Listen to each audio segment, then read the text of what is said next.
When the news anchor tells you we're in unprecedented times, they are not lying. It's 2026 and Patrick Kane is back in Chicago.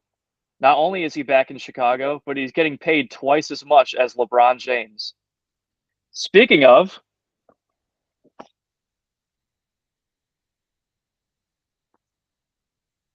Rasmus Ristolainen, move over. There's a new sheriff in town at the Xfinity Mobile Arena. Now Pennsylvania will be the home of a Mount Rushmore hockey player and a Mount Rushmore basketball player. And the Flyers go right back to being the fourth most celebrated team in Philadelphia. As my hat looks goofy as shit, we welcome you to the Keystone Hockey Podcast, episode 4. It's going to be real hard for me to talk about hockey. I'm going to be honest with you, Steven. But how are you doing? Doing all right. I mean, since Sixers are my team too, I understand. This is we talked about this earlier. This is a hockey show. It's going to be a lot of work today to try to withhold myself, but I was going to give myself 5 minutes. I'll time it a little bit later. We do have some free agent moves. A couple of note. Obviously, I alluded to Patrick Kane being signed. He's back in Chicago.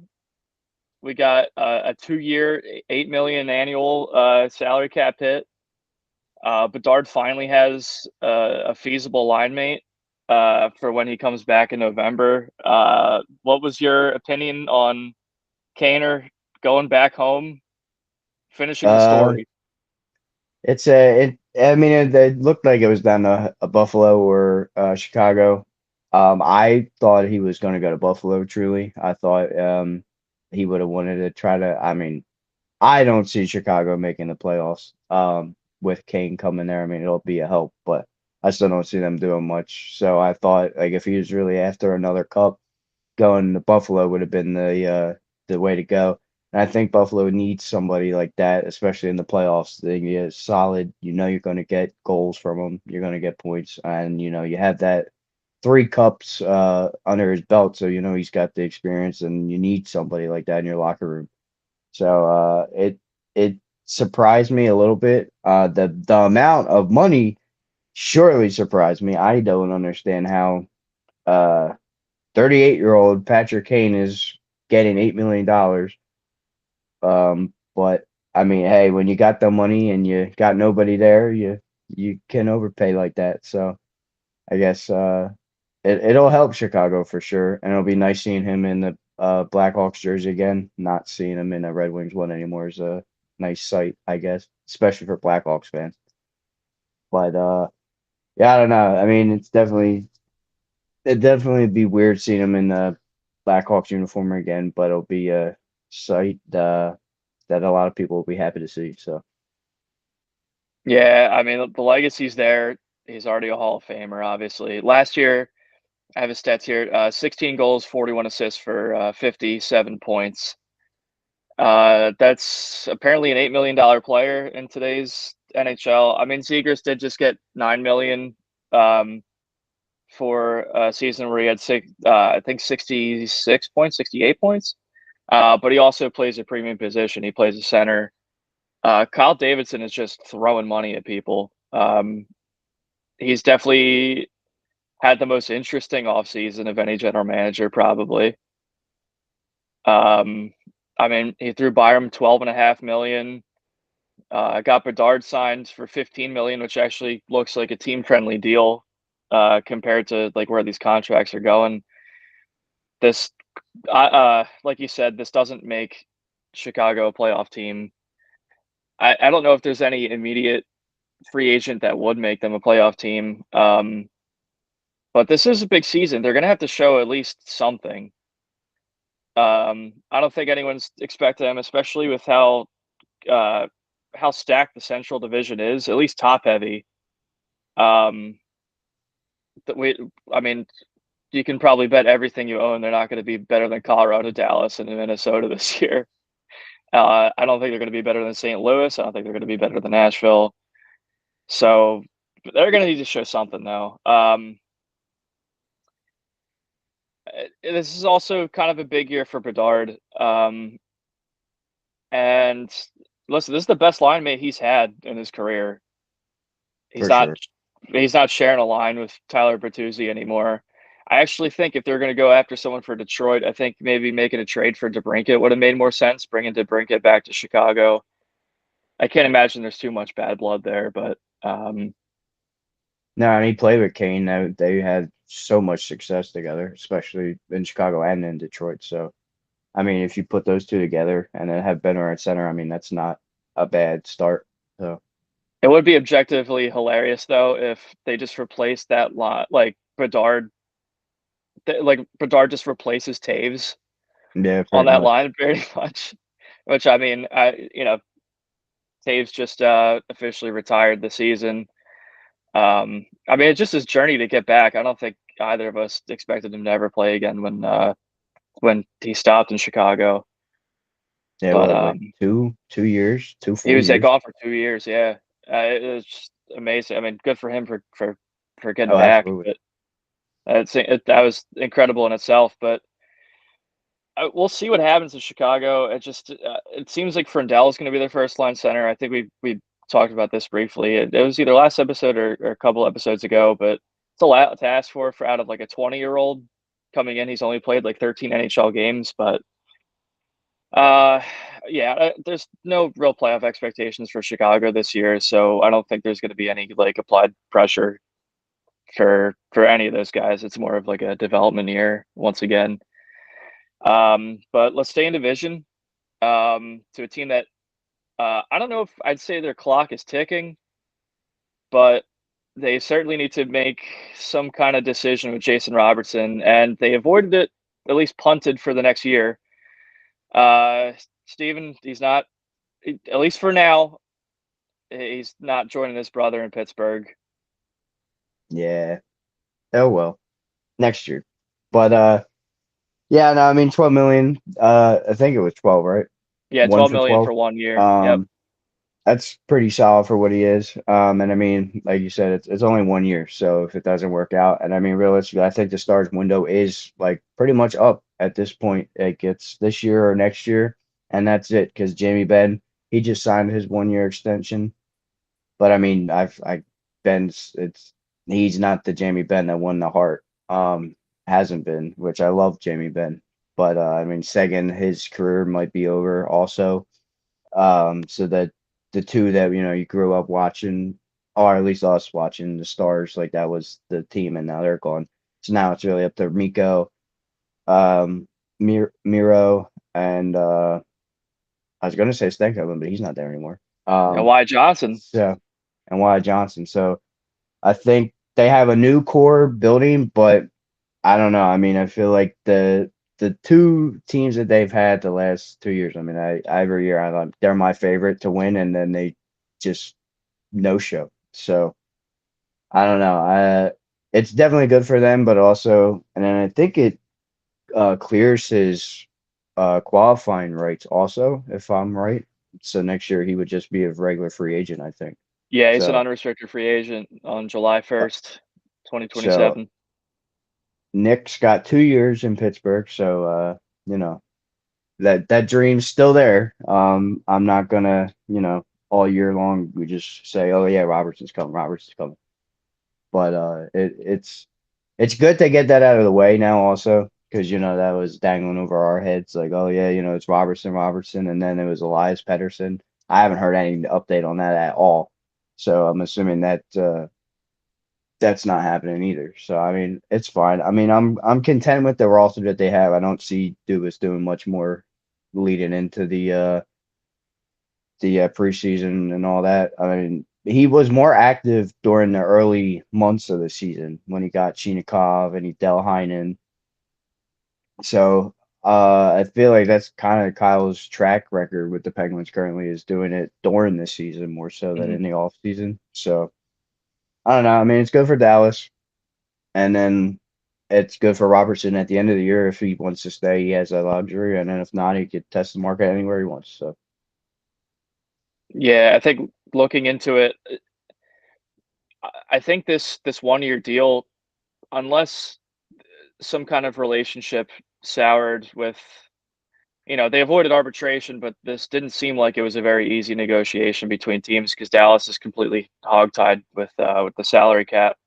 And obviously, I mean, Robertson's one of the best goal scorers in the league, so he deserves every penny he's asking for.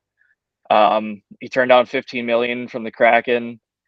It seems like a lot of these players, Matthews' name being mentioned, obviously Brady Tkachuk gets traded. Hellebuck, Larkin, like these guys want to go to teams that are there to compete, like in the now.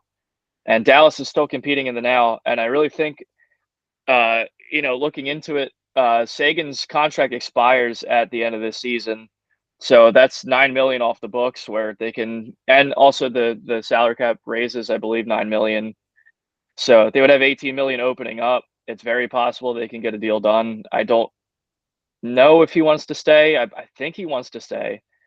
But with how long this negotiation dragged out for, there's a real possibility he's ready to move on.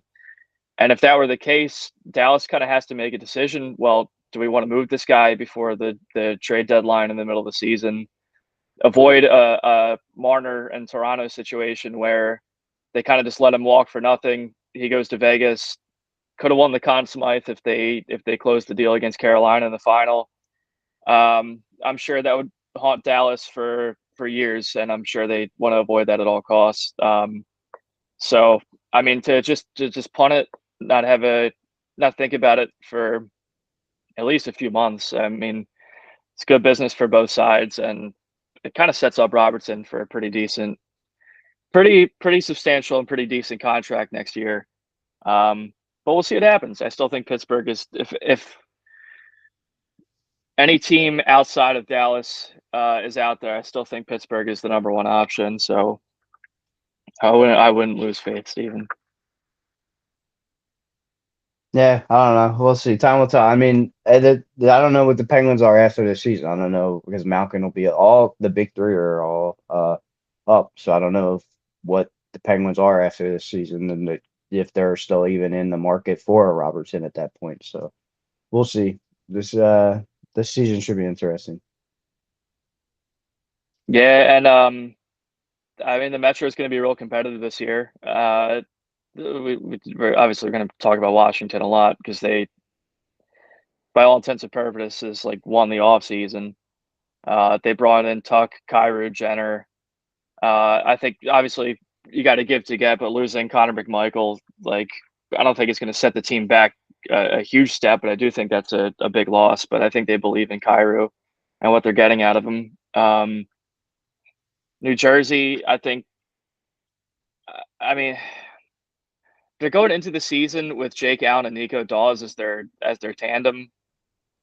I I don't know if that inspires a lot out of the New Jersey fans or the team itself, but it's very possible like Jack Hughes could actually have one of those seasons that we've been waiting on.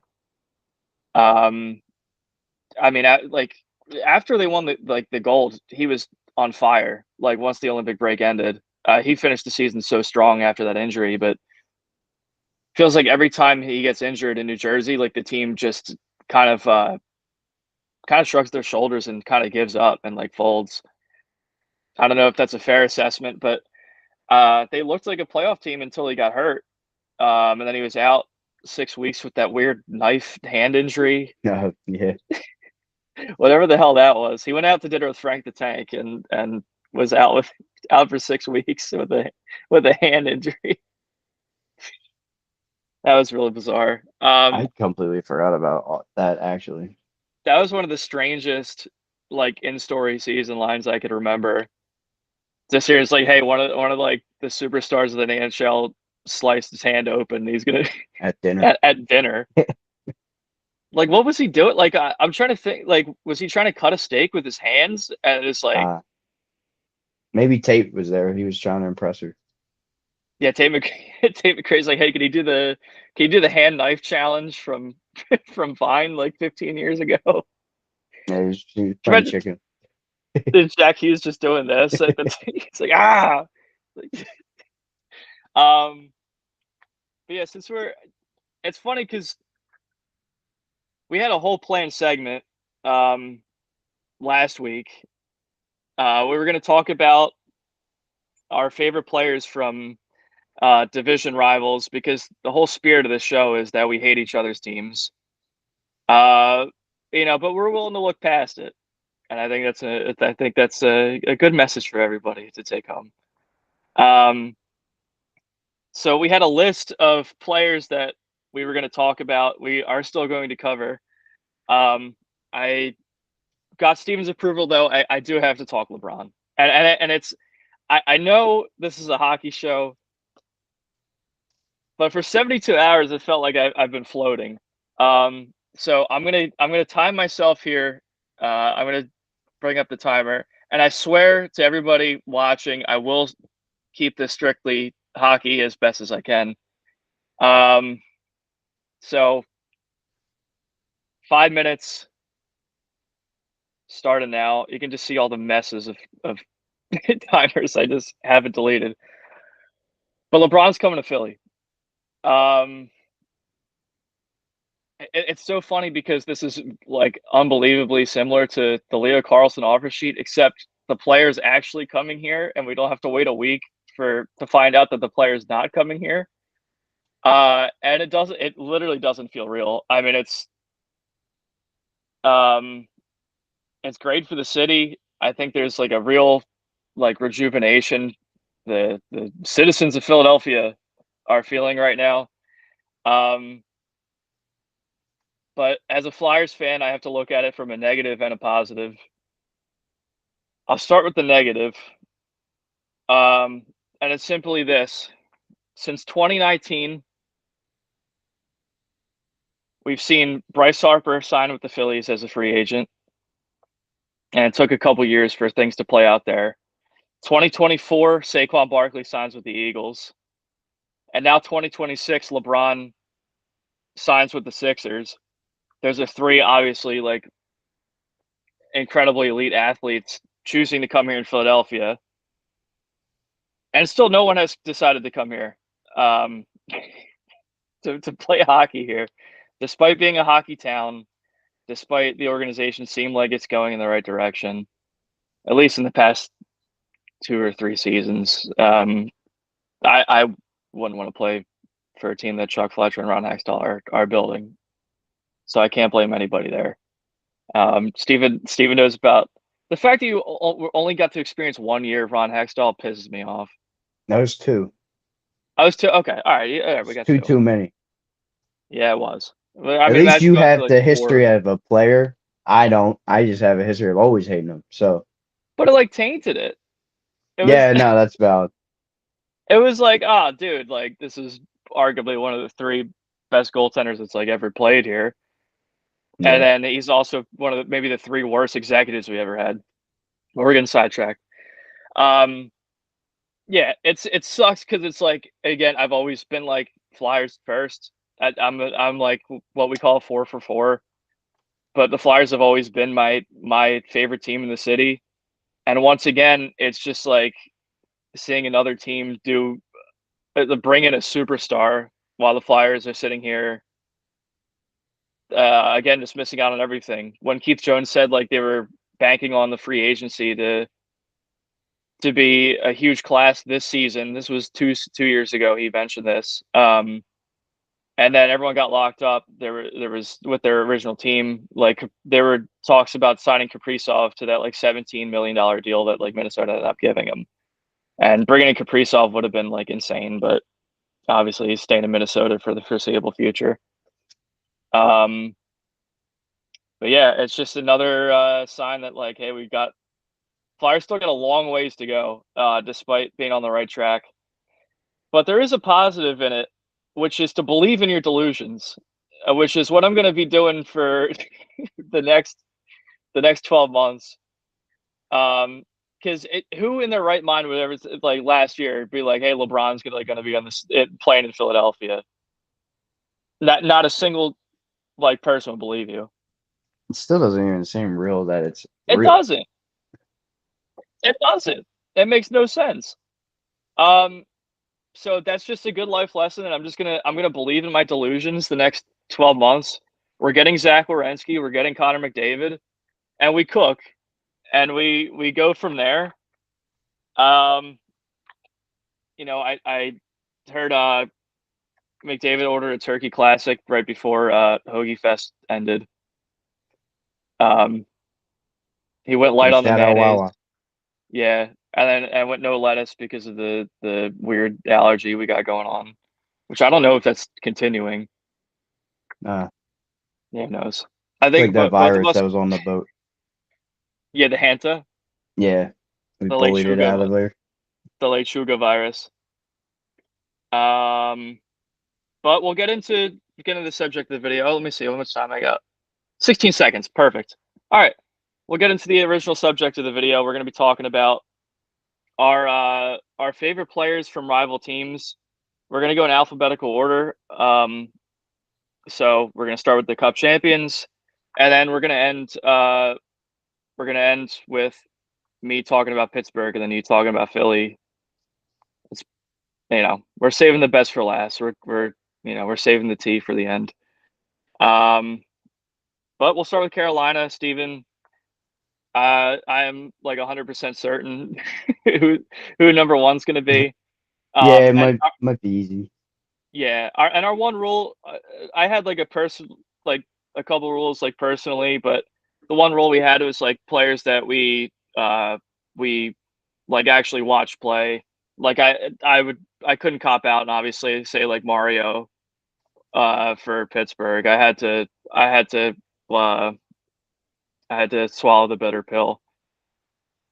All right, it's enough rambling. Steven, talk about your guy. So for the Hurricanes, I started watching hockey in 2012, 13. That was the year I finally got into it. I was a Penguins fan growing up, but I never actually watched it. I don't know. For some reason that year, I was just like, what, I'm gonna watch hockey, and it's stuck, and it's been like my life since. But with that said, my first jersey was actually Jordan Stahl. So Jordan Stahl is my favorite Hurricanes player for obvious reasons. I mean, he's got the cup in '09 with us, and then he's still going at like his age at the win the Conn Smythe and all that. Like I was right when they won the cup, I almost bought a Whalers Jordan Stahl jersey right on the spot. You could ask Zach, I even asked him, should I do it? Um, I was but there. yeah, no, Jordan's my guy. I love Jordan. But then if I'm going non-Penguin to be a Hurricane, that I like the most, I'm pretty biased. I like goalies a lot, so it's Cam Ward. I love Cam Ward, his cup run being a rookie. Shout out him and Matt Murray being the only two rookie goalies to win a Stanley Cup. But yeah, no, I growing up, I just always was drawn to goaltending. So you'll notice most of my guys are going to be goaltenders. Um, but yeah, no, Cam Ward, just the way like when I was thinking, like when you would think of the team back in the day, we were saying there were certain guys that you heard the name, you immediately snap a finger. Oh, like Eric Stahl, Cam Ward, like guys like that. So I think like core guys like that were loyal. I forget that Ward left to go play for like a couple days, and I can't remember where he went. I remember he signed somewhere and it just didn't work, and that was like Oh, what was it? it Was was it like Brodeur Edmonton? on the Blues. It was just like no, just don't do it. I don't know. I don't think it was Edmonton. I don't know. I can't think of who it was. I have a memory of him not being in a Hurricanes jersey and just not right. Yeah, I like briefly remember. I completely forgot about that. I don't remember what team it was. I should probably look that up. Um, I don't know. That happens with goalies all the time. It's so Yeah. bizarre. No, it's like Vokoun as a Penguin. There's no valid reason Vokoun is my guy. He played one season as a Penguin. He's everything to me. That's your guy. Um, yeah. Is that covered for Carolina for you? For Carolina, yeah. Okay. Um, so what I did for myself, I had an honorable mention, and then I had a player. I just wrote down some numbers that I found interesting. My honorable mention for Carolina is actually Brent Burns. The only reason I had him for an honorable mention is because obviously he only had like 2 seasons there, but he was going ring chasing. He still is. I hope he gets it, man. Like the guy's all time. Um, Obviously, like he made most of his impact on San Jose when we were growing up. Um, Still with Colorado.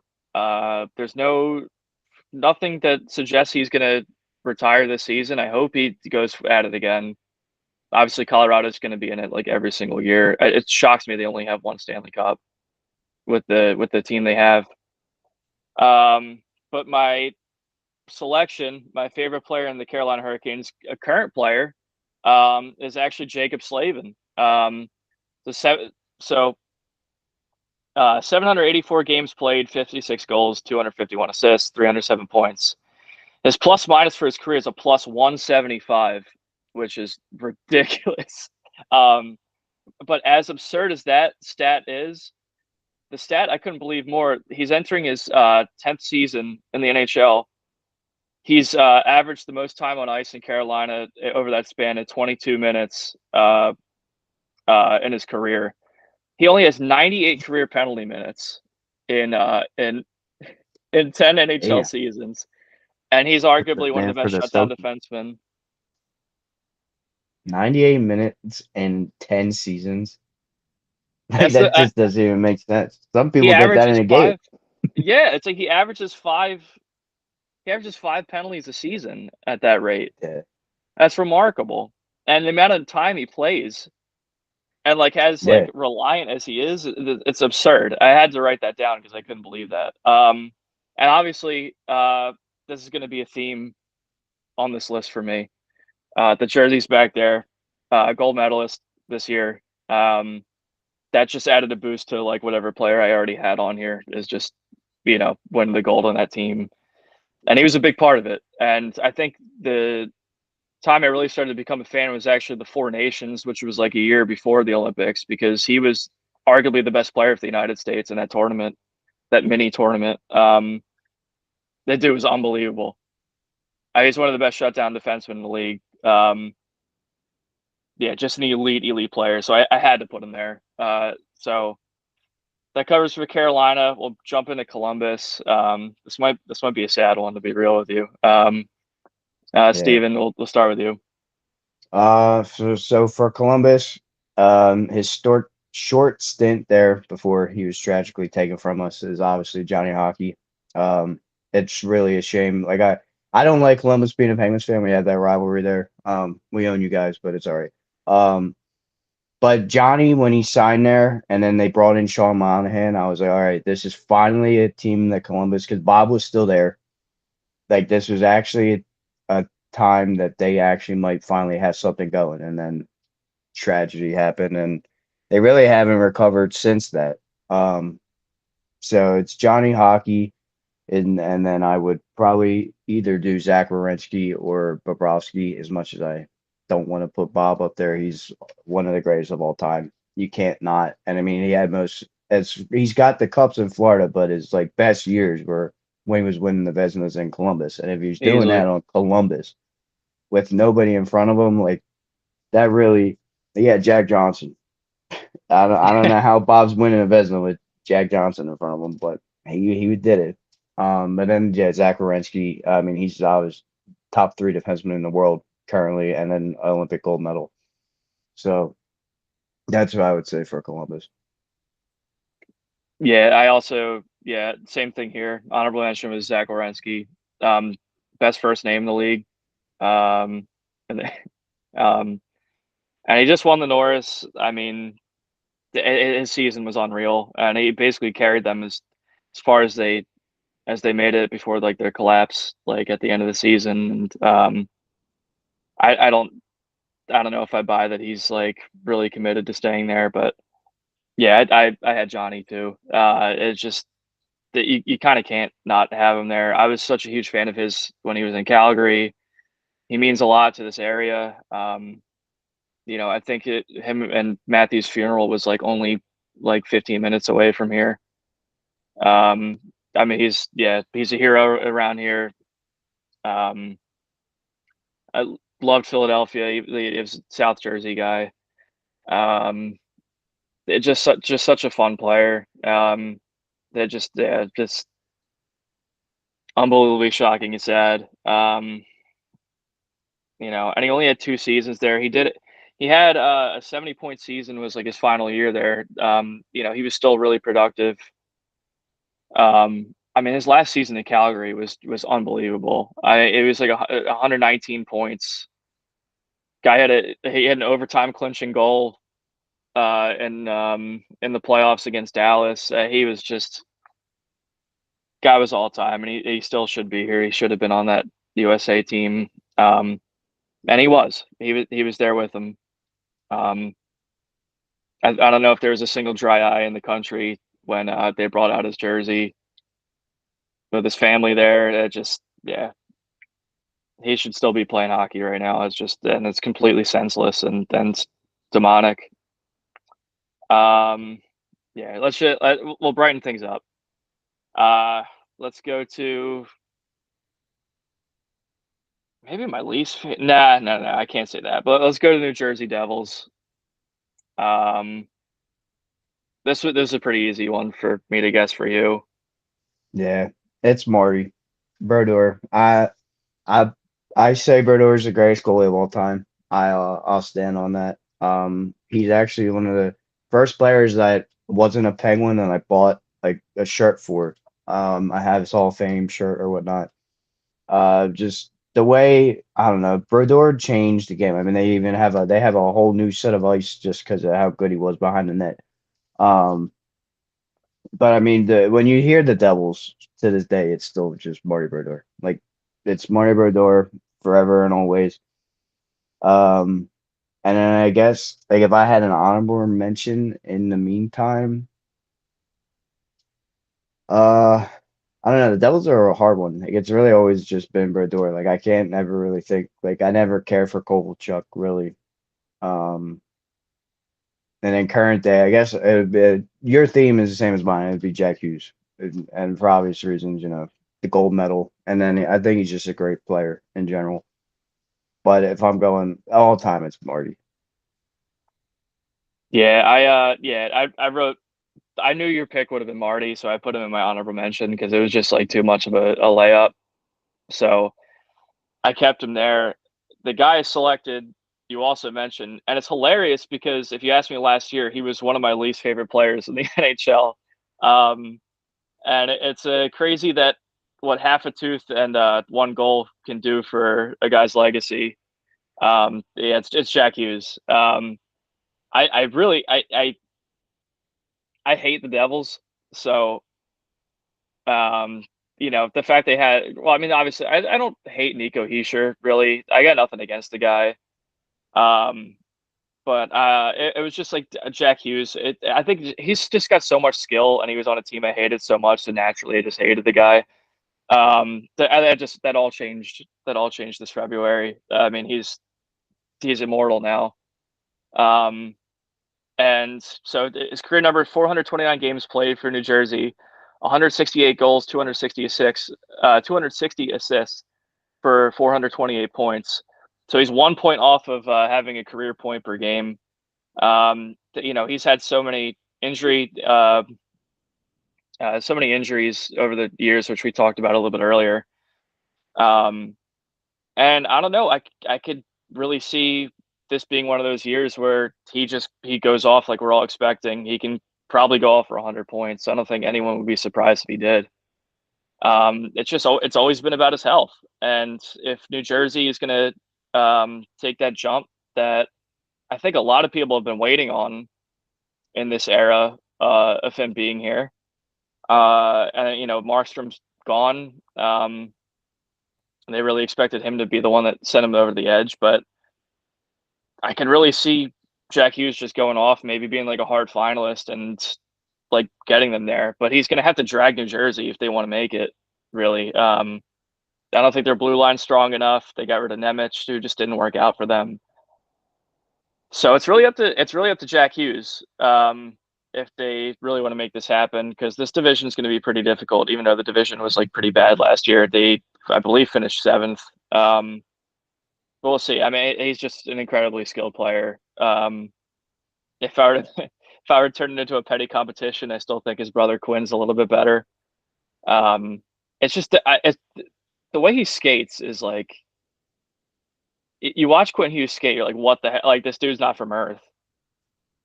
It's like him and McCarr are like just two different like levels of defensemen. Obviously, Werenski can be grouped in that. He's earned that right. I think Quinn Hughes is like one of the best skaters I've ever seen play, and he was a wagon for that Olympic team.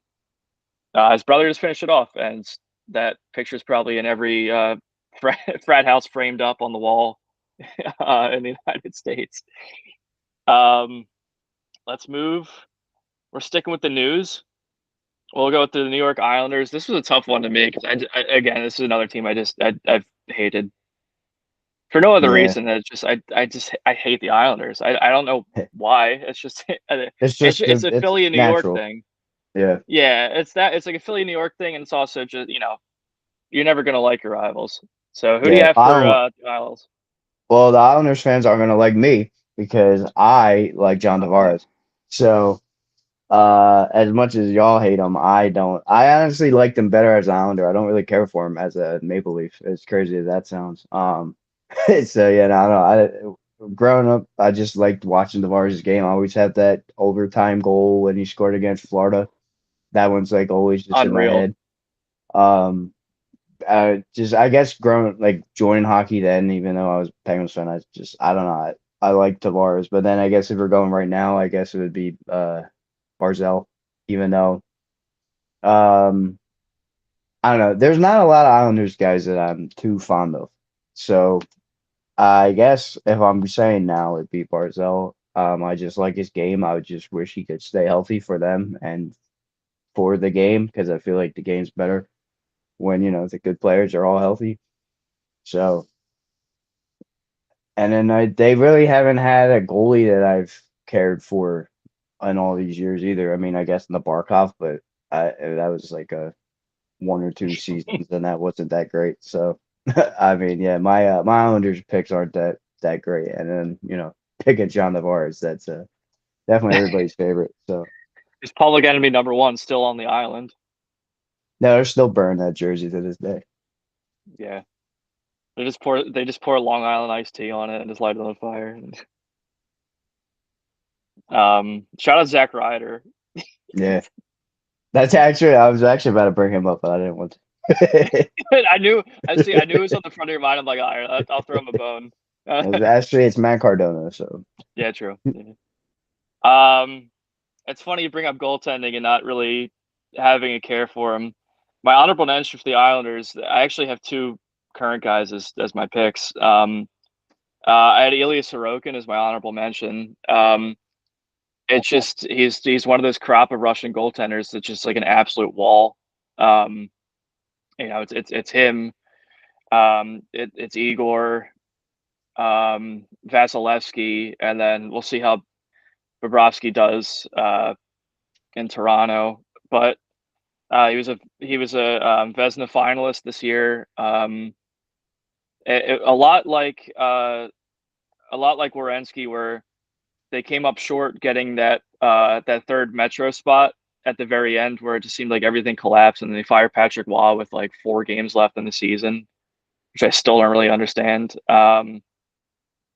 Because I really thought, I mean, the whole point of having Patrick Waugh there is you can get Sorokin confident again because he had a couple of years that were there where he was down.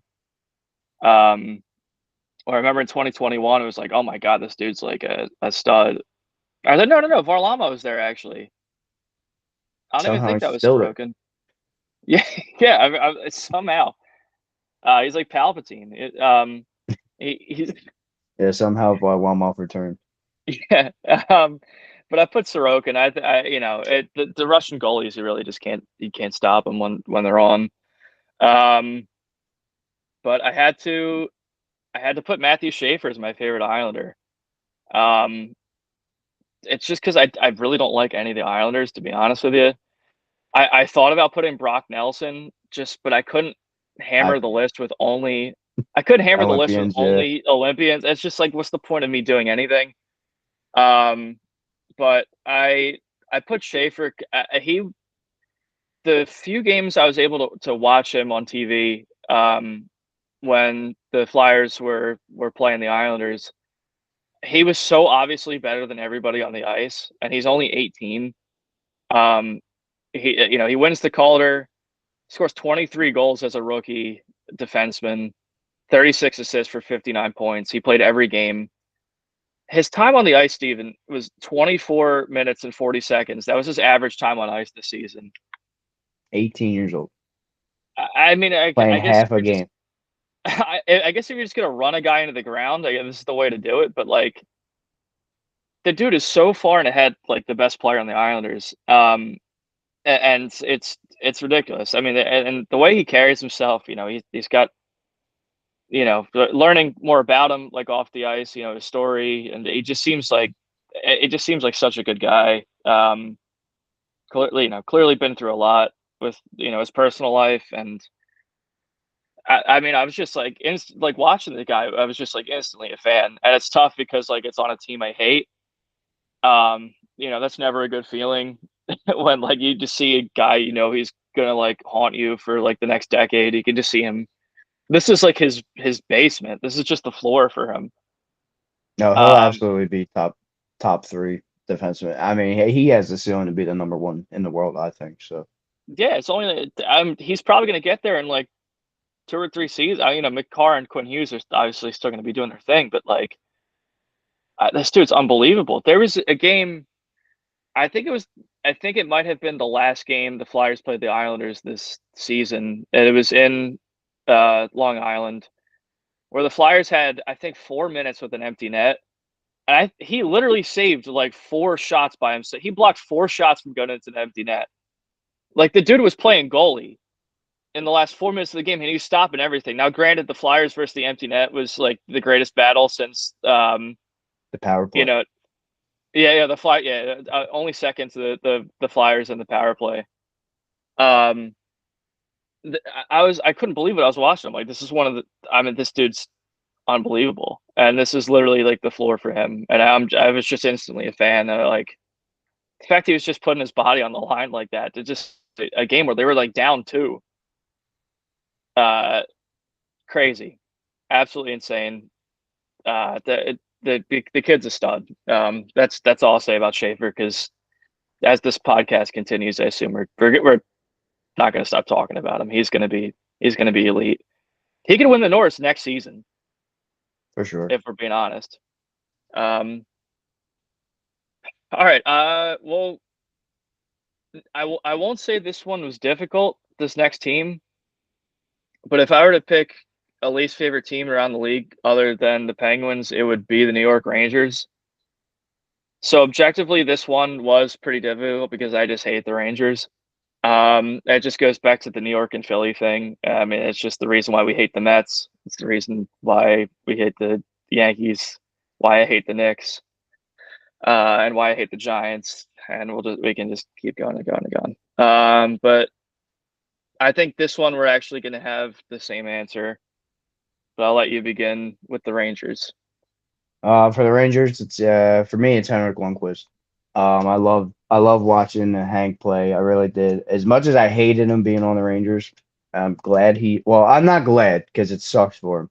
I'm glad he did not play as a Capital, like he was planning to. Because my God, if it went a whole career as a Ranger and then ended as a Capital, forget it. And if I'm a Rangers fan, I would have been disgusted too. But I mean Henrik, I'm so disappointed that he never won a cup. He deserves it. I mean, they call him the king of second place, which is, haha, but low key sucks because like he deserved it. He really did. I mean, he kept that. Like there were times that those Rangers teams weren't that good, but Hank kept them in so many games. I mean, getting into the cup. Like out of any, like there's no other Rangers player I can really glaze. I hate most of them. So, but Hank is just one of them, and he's just such a good dude. Like I don't know. And then current day Ranger, I don't know. There's I no don't really one. know. I don't think there is one. Adam Fox, but that's biased Yeah. for the gold. So,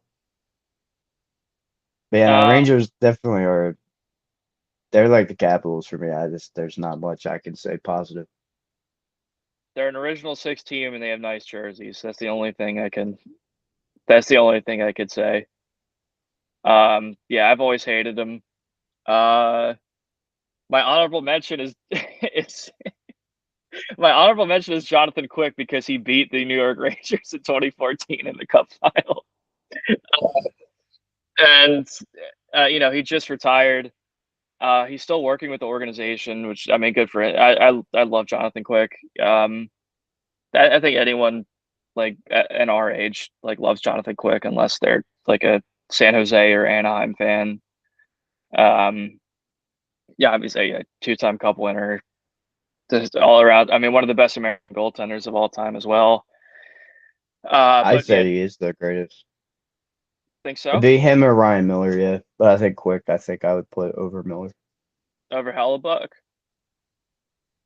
Yeah, really yeah, because Hellebuck, I mean, really, I mean, he's got the gold, but other than that, he doesn't have got the anything. heart. He's got the heart. Yeah, I don't know.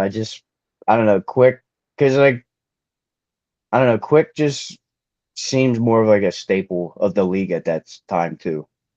Like Mm, it was him and Lundqvist. They were the goaltender. Him, Lundqvist, and Price. They were the yeah, face. So yeah, and it's tough. It's not. It's like because Hellebuck, like playing in Winnipeg, which is like objectively a small market, even though it is Canada. Um, and they had some great. Winnipeg had some great teams, but um, yeah, it's the King. Like, he's the only guy I could pick because he's the only guy that's like kind of likable. Um, I just he was so unbelievably solid. I mean, like he played 887 games. His career per save percentage is at 918. That's absurd. Um, he went to the Hockey Hall of Fame in 2023. His lone Vezina, which I was shocked he only won one Vezina. I was shocked by it. But again, he was playing in the era with like Carey Price and Jonathan Quick, and I'm sure their guys were forgetting about that. Probably had like unreal seasons at that point, but he had a 930 save percentage the season he won the Vezina, which is absurd. Um, I don't know if I mean 930 save percentage is ridiculous. Um, he was like, they had some really good teams in like the mid 2010s. There, obviously their Cup final run. They always had strong defense, like McDonough, who I absolutely hate. When they had Stepan, they just had a couple stable guys. I didn't like any of those guys. It just had to be Lundqvist because, like you said, like the way he carries himself off the ice. His analyst work on TNT, I think he's a great fit on that. Always just dressed to the nines. The dude's suit game is unreal. Uh, for real. dude, and I think being a Swede gives him a boost for me too. I always like the Swedish players, and he's one of the greatest goaltenders of all time. And then while it is sad he never won a Stanley Cup, it means that the Rangers never won a Stanley Cup. So at least when he was there, obviously, when Messier was there, we weren't alive. Um, so we can just call it artificial intelligence and then move on. Um, and I'm happy this is the second to last one for you because I know how much you hate this team. Mhm. Um, do you realistically do you hate the Capitals or the Flyers more? The Capitals. Really? Yeah, yeah, because we don't have the playoff history enough. Like we have the one that we just had, and then we have the one in 2012 that I didn't watch that.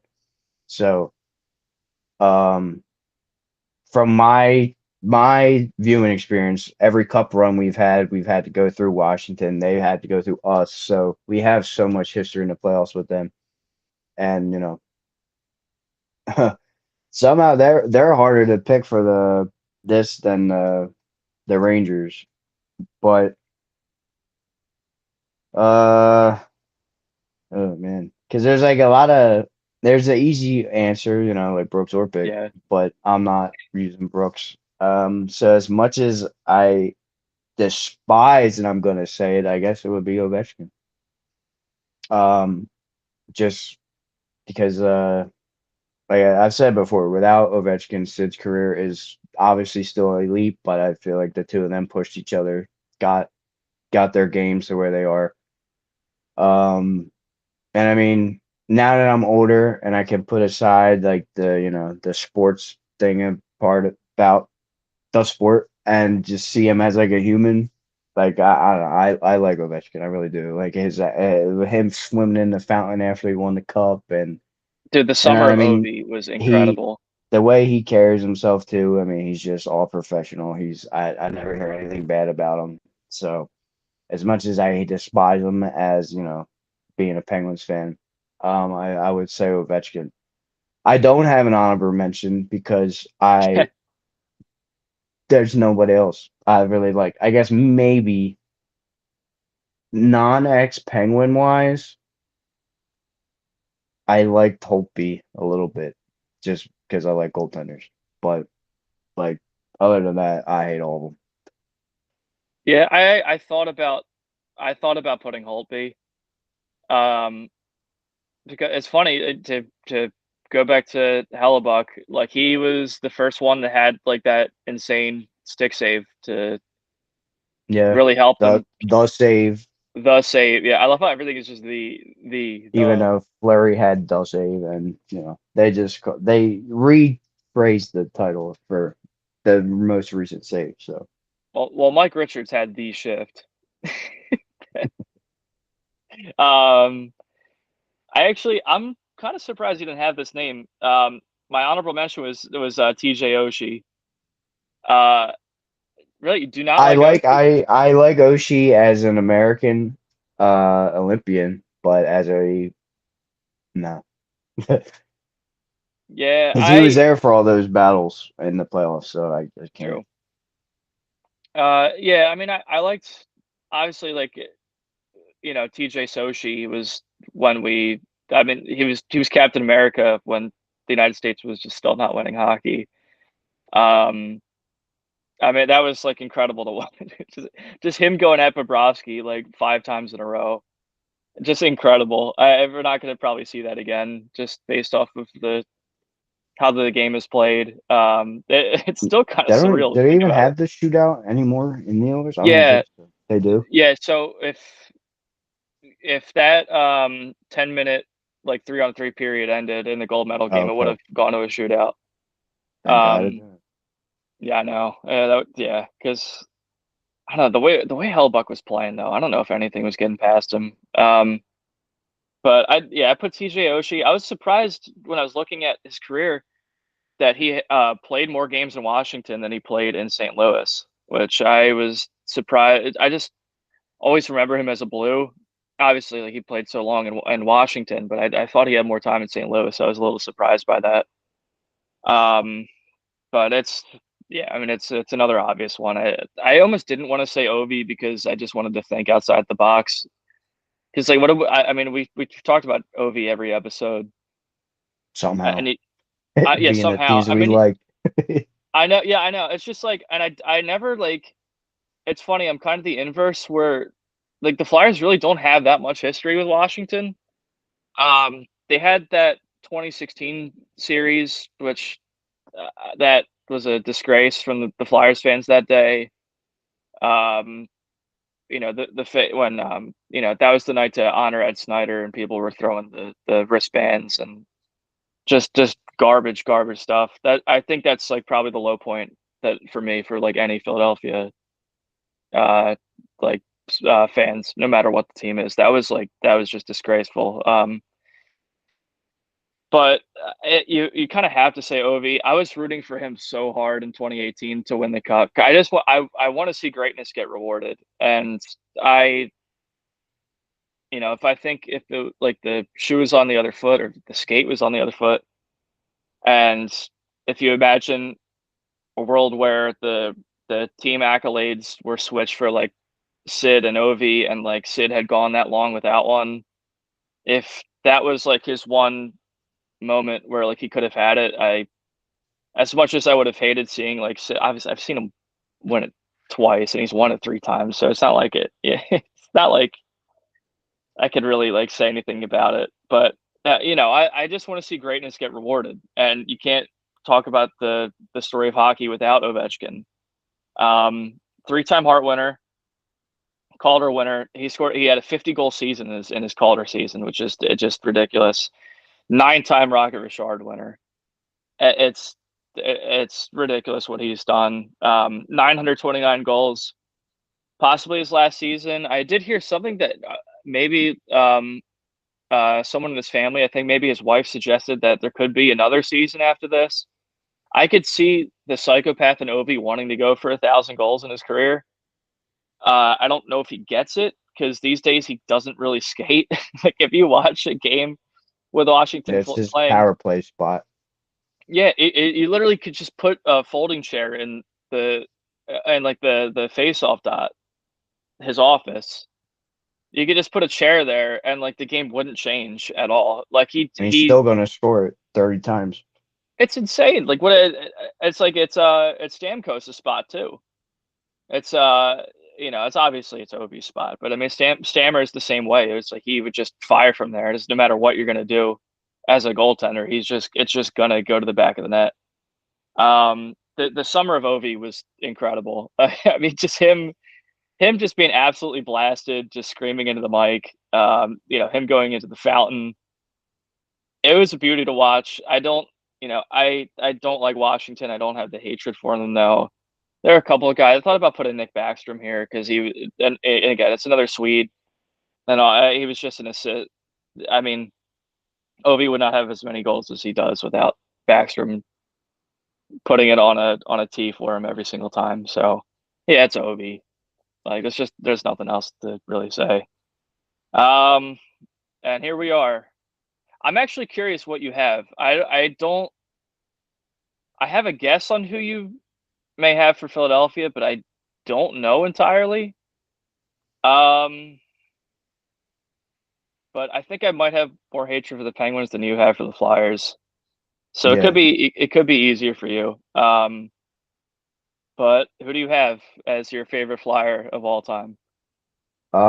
So it's funny as much I hate him, but I have seen in person so many of his career defining goals is kind of insane. It's Claude Giroux. Um, because my first ever hockey game I ever went to was I went with my dad and they played the Columbus Blue Jackets. I didn't know hockey at all then. Umberger was on the Blue Jackets at that point.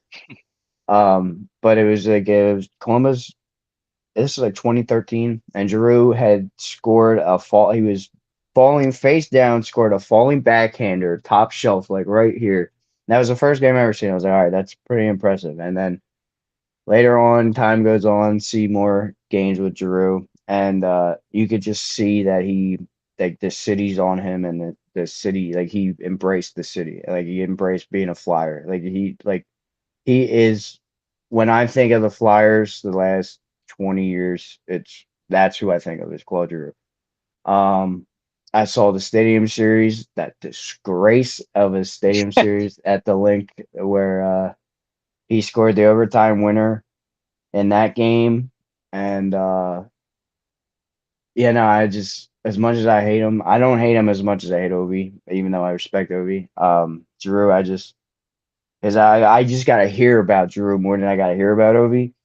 So, all I got to hear about is 2012, how Claude Giroux got on the ice and hit Sidney Crosby and then scored a goal. I've heard that about every other day for about, what, 13 years now? So, you kind of get old hearing it, but like when I think of the Flyers, I do think of him. And just when he left, it was awkward. Like Sean Couturier to me is like a bootleg wannabe Giroux.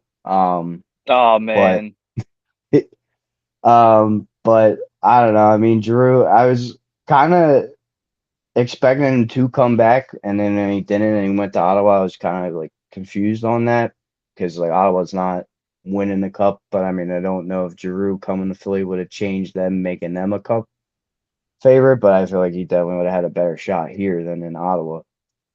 But I guess honorable mention for you guys, um, is either be Chemo Timonen or Wayne Simmons?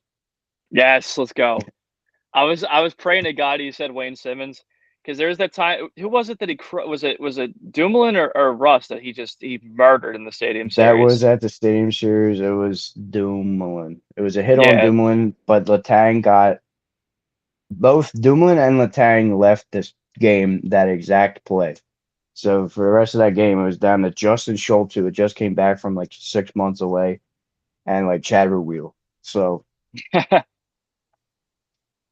I'm happy. I'm happy. My guy Wayne got the shot. Wayne's my favorite flyer of all time for people watching. Steven obviously knows that. Just all time. I'm not gonna gush over the Flyers right now. Instead, I'm gonna marinate in my hatred for the Pittsburgh Penguins. And this one was tough. My pride in me, I could not select. I couldn't pick Sid. Never in my life would I pick Malkin. I couldn't pick Letang strictly because like he just jumped Chemo Timonen in 2012 for like no reason. Like that's Chemo right. is just Voracek jumps Scuderi, so I got the same. that's fine. Yeah, that's fair. But it's like, dude, Chemo Timonen is not. He was just like, I think he was just trying to keep everyone back, and then Letang just went rogue and like pulled his jersey over his head. It's like, dude, Chemo's like 36 years old. Like, bro, leave That's the my guy thing. alone. That was the only fight Rob Scuderi had in his career, and it wasn't even a fight. Yeah, I've always hated Letang for that. I wanted to pick Fleury, but I knew just like obviously being your friend, like I knew we were going to be talking a lot of goalies, so I didn't put Fleury. My honorable mention is Eric Carlson because I just associate him with not being a Penguin. It was more like who can I pick that I don't really associate his career as being a Penguin? Um, and it was still, I mean, he had a great season for you guys. I mean, he was kind of the prototype of like defenseman we see now, or it's just like elite skating. I mean, the passing ability is unbelievable. His offensive game it was unbelievable. Um, and he's still, I mean, just to this day, he's still doing it, man. It's impressive, and especially like when he had the horrible Achilles injury with noted scumbag Matt Cook. Um, was he on Minnesota or was he still with the Penguins at that time? Nah, he was a Penguin. He was on the Penguins when that happened. Matt Cook, yeah.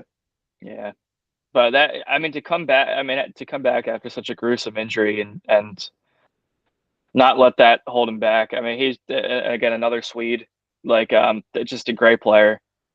Um, but my selection, I don't know if you'd be expecting this.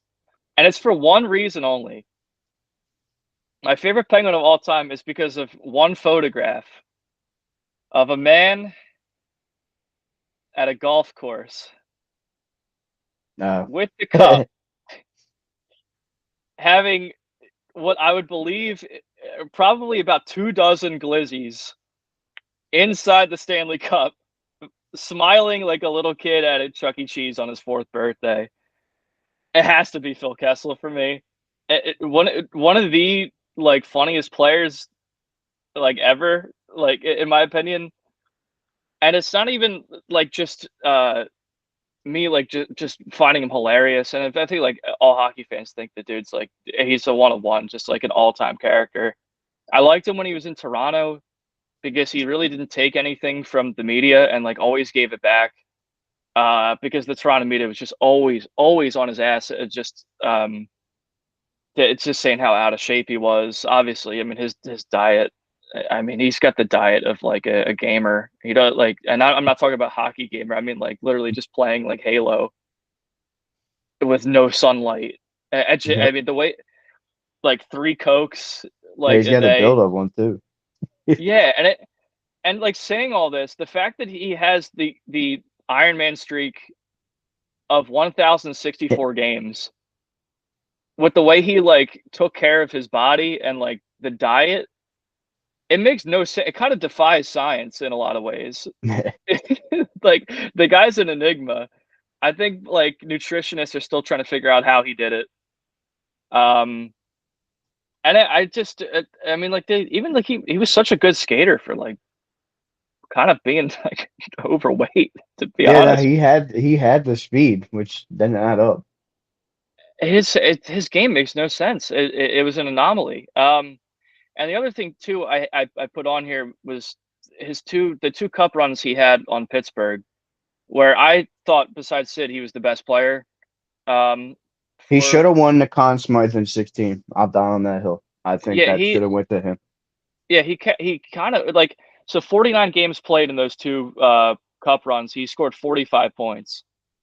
He and it, I think was the HBK line, was that like the second or That third was line? the first. That was the third line on the 16 team. Okay, and I assume they got elevated because they were just so productive. And No, they broke it up. They just that oh it yeah, was yeah, only that Bonino year.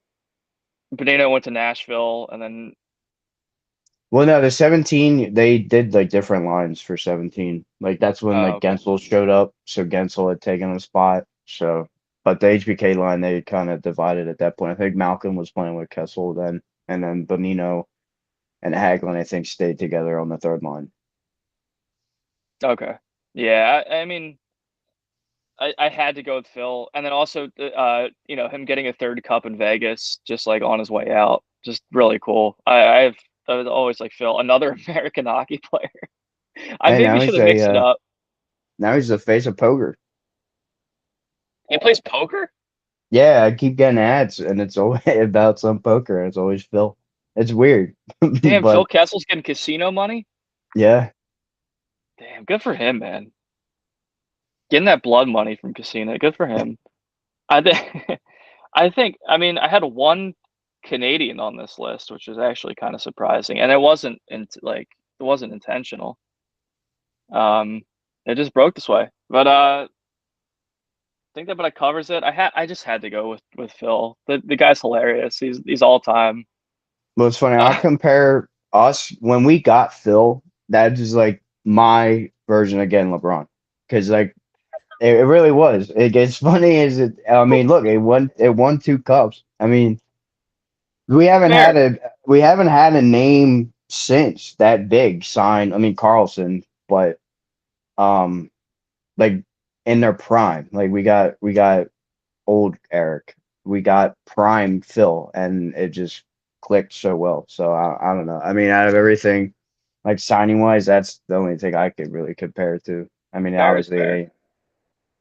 it ain't no LeBron, it ain't like getting McDavid, but it's the biggest signing that I've seen the Penguins do in the last decade. So Just wait till you experience signing Kevin Hayes to a 7-year deal.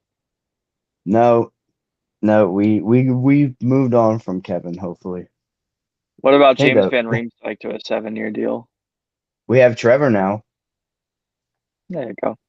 What about Valtteri Filppula to a 5-year deal? Now we don't, we haven't had the luxury of those contracts, What luckily. about Sam Gagne to a Well, 4-year we deal? do have Ryan Graves for 6, so we have that. That's crazy. Who gives Ryan Graves a 6-year contract? Somehow Kyle Dubas. Dude, that's bad. Yeah, yeah. That's the only like legit. I think that's one of the only things that I've had an issue with Kyle doing is that because you're not getting rid of that. I feel like they're gonna have to buy him out, and it's like 6. It's like it's a pretty penny That's a long for. buyout. So, and I mean, I don't even remember the last time the Penguins even did a buyout. So, I think it. I don't. I think the rules for buyout changed, but like I remember years ago, you have to split the money in half, but then the duration of the contract doubles. So that's okay. why like DiPietro is like still getting paid by the Islanders because he got like a lifetime deal pretty much. Yeah, yeah. It And they was bought it, and 15 like years, Briz was right? still getting paid. Yeah. So like that stretches to 30 years. And then, you know, the Flyers just stopped paying Briz for I guess it was an 8-year deal You guys or are a done 7-year paying Vinny, deal. right? Yeah, yeah. We a lot of contracts came off the books. Like the Hayes buyout came off. The Cam Atkinson buyout came off. Oh no, I don't think those were those were, I think, retained salary off of trades. But either way, they're off the books. And Um, I mean, it seems like the talk for the past like year or two since like Couturier's game declined was like he's been the talks of buyouts for a while, but I think with his new role of being like a fourth liner, I think they're okay with keeping him on the team because he was the best player during the playoffs, if you ask me. And He was. I know his style of game isn't worth $7.5 million, but like he was the most productive forward, and he's the captain. So He's the longest tenured. yeah, I think he might be the longest tenured athlete in Philadelphia. Probably. I Yeah, think he is. probably 20, what, 12? Yeah, 2012. Yeah, 2011 he was drafted. 2012 was his first season. It's Yeah, definitely I not can't think of anybody in the anybody. Phillies. Eagles Yeah. pretty much it. Lane Johnson, I think, was 2013 for the Eagles. I think that's the second Uh, longest. It is crazy, and I love Coots. I've had such a love hate yeah. relationship with Coots. Oh, I remember when I first started, you hated that man. I did not like Sean Couturier when he first started, and then like it's just the way he found his game, and like just he was such a great. I mean, he won a Selkie, which is awesome. Um, I love Coots. I think if it comes down to it, if you have to bring in a center, um, I mean, you're obviously not trading Zegras. Dvorak has a no move for the first 2 years of his extension, which starts this year. Fresh no move. Yeah, Fred. Yeah, it just came off the print. It's funny because that I still don't like the contract very much, but like if you see some of the contracts like a lot of these veteran centers are getting, it's really not that bad comparatively. Hmm. Like teams are paying ridiculous money for like aged centers. Like Boone Jenner, I think got just under 5 million Yeah. for 3 years. Boone Jenner's like 35 or something. I mean, Dvorak's still like 31, 32. But Yeah, I mean, Jenner really never put the numbers up, so yeah, I mean, I guess they bring him in for leadership, but I don't yeah. know. Yeah, I mean he was captain, so Yeah, but and I'm trying to think. Oh, and no, I love Noah Cates. I don't. Noah Cates like is kind of the only movable center on that team right now, but I think he provides like so much from a defensive perspective. I love that someone gave him a Selkie vote uh, this season. I love it because Noah Cates is awesome. I think he's a great player. He's like kind of the perfect third line center. The problem is the Flyers are all third line centers. So and you got a new one in Noel Chari. yeah, exactly. And like they're just moving third line centers to wing now because they got no other option. But same old story. It's been like this for a decade now. They were running very overtime. This is our longest episode. I would assume. Feels like it, so We've been here for like 4 hours. All right, let's wrap it up. Steven, do you have any closing messages for the people? I think this went well considering every GM seems to be on vacation until September. yeah, I don't really see much happening till I guess the season starts. Um I guess really all the news is we're gonna look at NHL 27, see what EA's cooking up. No, they're cooking up. I'm sure they're cooking a lot. It's not like we can play on Xbox currently, so who cares? Yeah, they're cooking up British cuisine where it's like jellied eel, whatever the hell they're eating. Um, but yeah, the fact that we were able to talk nearly 90 minutes about hockey when the talk of the entire town is basketball is we could pat ourselves on the back for that one. We made it. Now Um, we could keep going and just start naming a bunch of random players that people forgot yeah, exist. we just do what we do on Xbox, yeah, or Yep. just couple beers in, just start naming How, players. how many of you guys know who Harry Zonerchuk is? I unfortunately do, but probably nobody else. Did Harry say? Oh my god! All right, we gotta end it. We gotta end it before it's too late. Thank you everybody for joining us.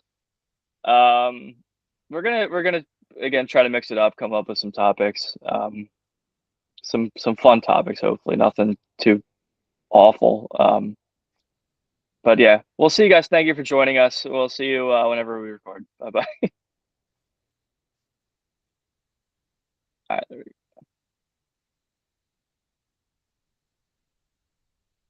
Oh yeah,